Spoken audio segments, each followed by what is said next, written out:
In this video, I'm going to show you how to make Google Photos default on iPhone. So the first thing that we'll need to do is open up settings and click on your iCloud.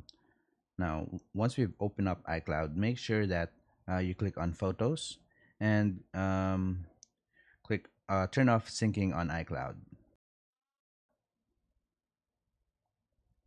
So wait for it to turn off and click on download photos and videos. And once you've done that, just you can now go ahead and go to Google Photos. So click on Google Photos and go over to your profile icon and click on Google Photos settings. Click on backup and toggle it on. And once you've toggled that on, it will automatically back up all of your photos and share it to this email. And that's about it. That's how to make Google Photos default on iPhone. If you have any questions, please let me know down in the comments and I'll do my best to help you out.